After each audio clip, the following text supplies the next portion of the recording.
So friends, बिना किसी देरी के शुरू करते हैं आज की अपनी इस बेहतरीन वीडियो को। अगर आप भी अपनी इंग्लिश को इम्प्रूव करना चाहते हो तो इस वीडियो को एंड तक ज़रूर देखना। सो फ्रेंड्स, यहाँ पर ही किसी को अपने बारे में बता रही है, कह रही है कि मैं एक छोटे से गाँव में पली बड़ी। इसके लिए हम बोलेंगे ग्रो अप। तो यहाँ पर ही कह रही है कि आई ग्रो अप। यहाँ पे ग्रो का ग्रो हो जाएगा क्योंकि पास्ट में बात चल रही है। I grow up in A small village. मैं एक छोटे से गांव में पली बड़ी। I grow up in A small village. कुछ लोग आपको इस तरीके से भी कहते दिखे जाएंगे, कुछ इस तरीके से बोलते हैं कि माई upbringing took place in A small village. इसका मतलब ये है कि जो मेरा पालन पोषण हुआ ना वो एक छोटे से गाँव में हुआ। माई upbringing took place in A small village. मेरा पालन पोषण एक छोटे से गाँव में हुआ या मैं एक छोटे से गाँव में पली बड़ी। I grow up in A small village, दोनों का मतलब एक ही है। जहाँ मेरा गांव है वहाँ साल के 12 महीने बर्फ़ पड़ती है। इंग्लिश में बोलेंगे where my village is situated. Where my village is situated, इसका मतलब है कि जहाँ पर मेरा गांव है, जिस जगह मेरा गांव स्थित है, where my village is situated there is snowfall throughout the entire year. वहाँ पूरे साल स्नोफॉल होता है, यानी कि बर्फ़ पड़ती है। There is snowfall throughout the entire year. क्योंकि वो ठंडा इलाका था इसलिए वहाँ रहना मुश्किल था। इंग्लिश में बोलेंगे because it was a cold area, living there was very difficult. Because it was a cold area, living there was very difficult. क्योंकि वो ठंडा इलाका था तो वहाँ रहना मुश्किल था। बावजूद इसके मुझे वहाँ रहना पसंद है। Despite this, I enjoy staying there. Despite this, I enjoy staying there. बावजूद इसके मुझे वहाँ रहना पसंद है। Despite this, I enjoy staying there. मैं बचपन से एक बहुत शरीफ लड़की थी। अपने बचपन के बारे में बता रही है कि राइट फ्रॉम माई चाइल्डहुड या सिंस चाइल्डहुड भी बोल सकते हैं हम, लेकिन यहाँ पर हम कह रहे हैं कि राइट फ्रॉम माई चाइल्डहुड यानी मेरे बचपन से। I was very polite and decent girl. मैं एक तरीके से शरीफ लड़की थी। पोलाइट और डिसेंट कहने का मतलब है कि मैं एक शरीफ लड़की थी। Right from my childhood I was very polite and decent girl.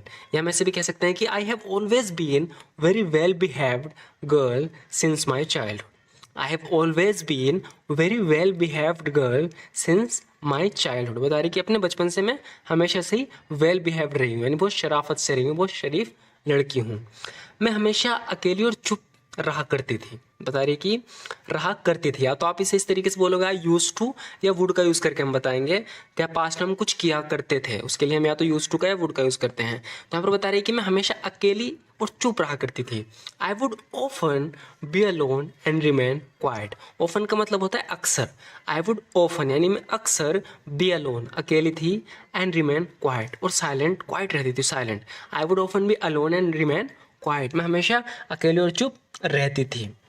अब बता रही कि एक लड़की थी जो मेरी तरह, जिसका नाम एमा था। फिर कि जस्ट लाइक मी यानी बिल्कुल मेरी तरह, there was a girl named Emma. Emma नाम की एक लड़की भी थी।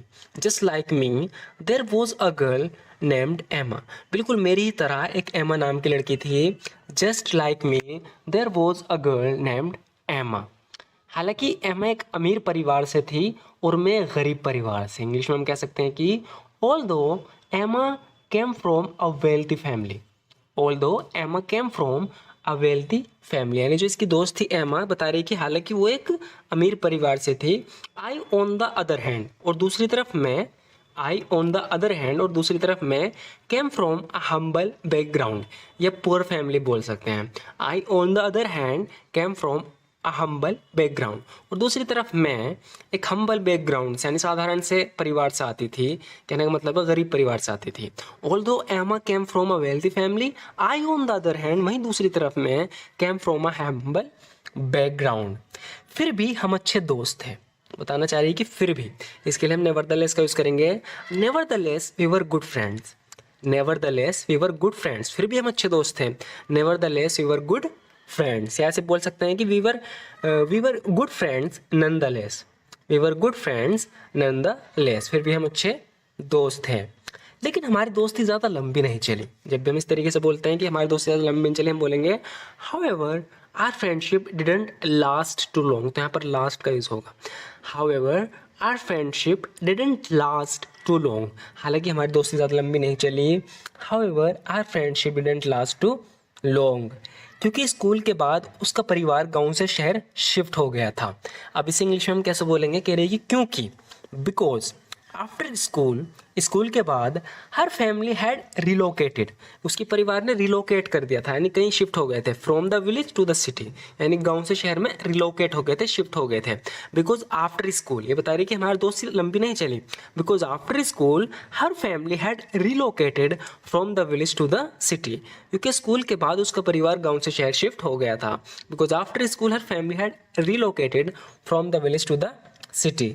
ये हम ऐसे बोल सकते हैं सिंस, चूंकि आफ्टर फिनिशिंग स्कूल, स्कूल ख़त्म होने के बाद हर family moved from the countryside to the city. Countryside को हम बोलते हैं गांव, गांव के सेंस में से विलेज बोलते हैं, ऐसे कंट्री साइड।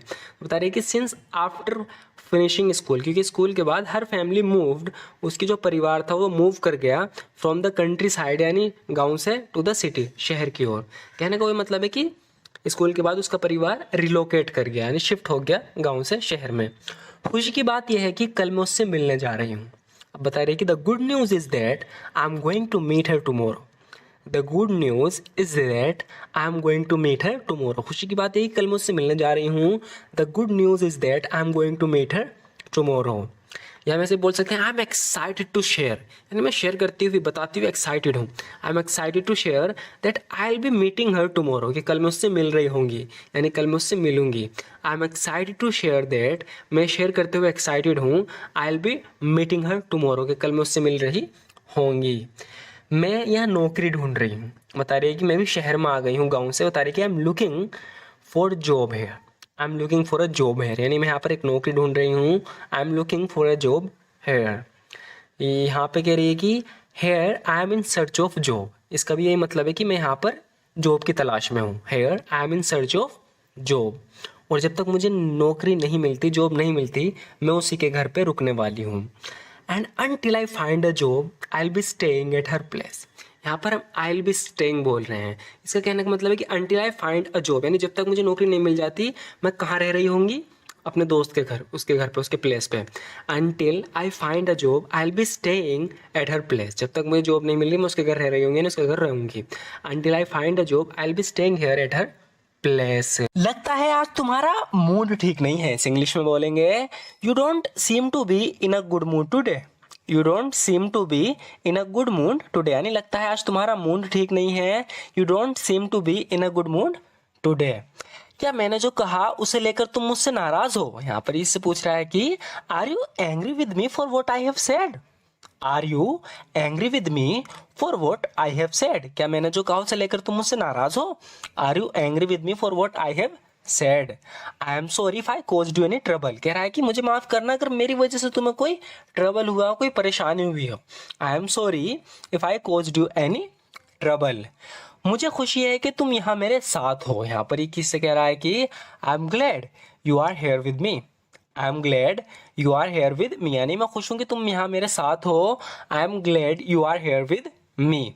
अगर तुम्हारा स्कूल जाने का मन नहीं कर रहा तो मत जाओ। आगे कह रहा है कि if you don't feel like going to school then don't go. If you don't feel like going to school then don't go, यानी अगर तुम्हारा स्कूल जाने का मन नहीं है या मन नहीं कर रहा तो मत जाओ। If you don't feel like going to school then don't go. आगे बोल रहा है कि जो तुम्हें सही लगे वो करो। इस इंग्लिश में बोलेंगे do what you feel is right. Do what you feel is right, यानी जो तुम्हें सही लगे वो करो। Do what you feel is right.